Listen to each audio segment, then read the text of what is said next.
Gizi seimbang untuk ibu hamil.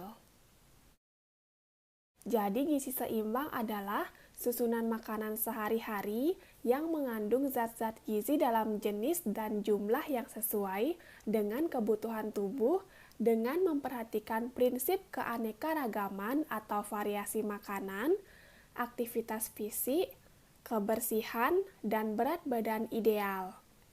Gizi seimbang di Indonesia divisualisasikan dalam bentuk tumpeng gizi seimbang atau TGS yang sesuai dengan budaya orang Indonesia. Dalam 13 pesan umum gizi seimbang, yang pertama ada makan aneka ragam makanan, yang kedua, makan makanan yang memenuhi kebutuhan energi, yang ketiga, makan bersumber dari karbohidrat setengah dari kebutuhan energi. Yang keempat, batasi lemak seperempat dari kecukupan energi. Yang kelima, gunakan garam beriodium. Yang keenam, makan makanan sumber zat besi. Yang ketujuh, beri ASI eksklusif pada bayi sampai umur 6 bulan. Yang kedelapan, biasakan makan pagi atau sarapan. Yang kesembilan, minum air bersih, aman, dan cukup jumlahnya. Yang ke-10, beraktivitas fisik dan olahraga secara teratur. Yang ke-11, hindari minuman beralkohol. Yang ke-12, makan makanan yang aman bagi kesehatan. Yang ke-13, baca label pada makanan kemasan. Nah, sementara itu, untuk ibu hamil, ada 4 tambahan pesan khusus, yaitu yang pertama, biasakan mengonsumsi aneka ragam makanan. Yang kedua, batasi mengkonsumsi garam. Yang ketiga, minum air putih yang banyak. Dan yang terakhir, batasi minum kopi. Selanjutnya ada gizi untuk ibu hamil. Nah, ibu hamil harus mengonsumsi makanan lebih banyak karena harus memenuhi kebutuhan zat gizi untuk dirinya dan untuk pertumbuhan serta perkembangan janin atau bayinya. Meskipun ibu hamil membutuhkan zat gizi lebih banyak dibandingkan dengan orang tidak hamil, tetapi konsumsi pangannya tetap beraneka ragam dan seimbang dalam jumlah dan porsinya. Janin tumbuh dengan mengambil zat-zat gizi dari makanan yang telah dikonsumsi oleh ibunya dari simpanan zat gizi yang berada di dalam tubuh ibunya.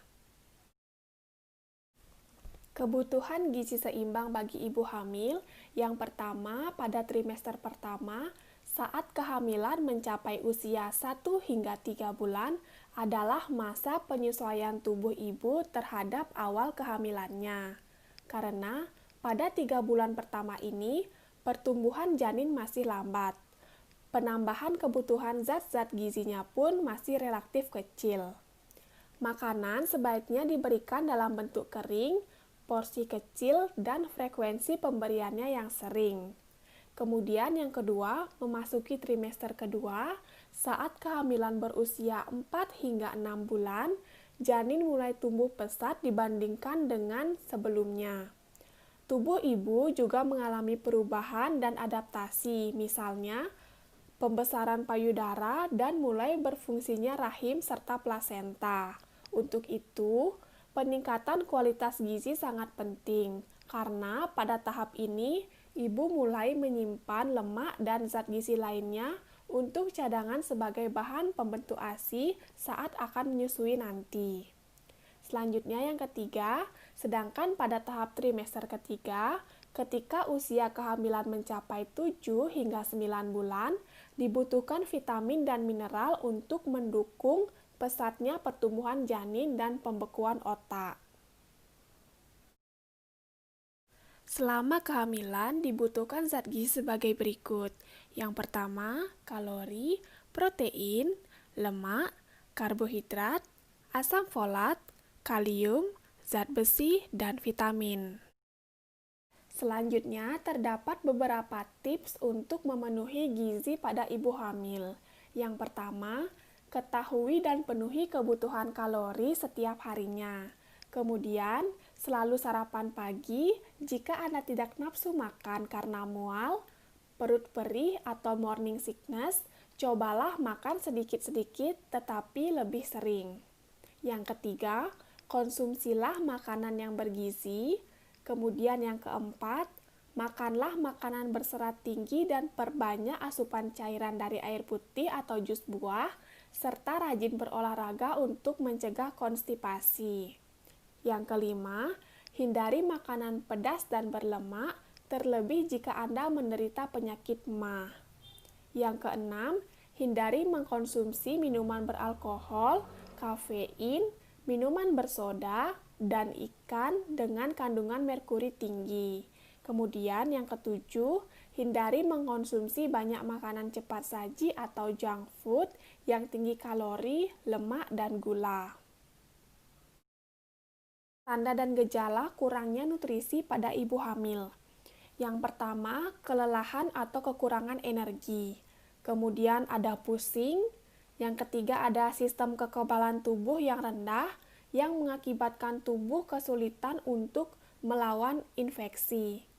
Yang keempat, ada kulit kering.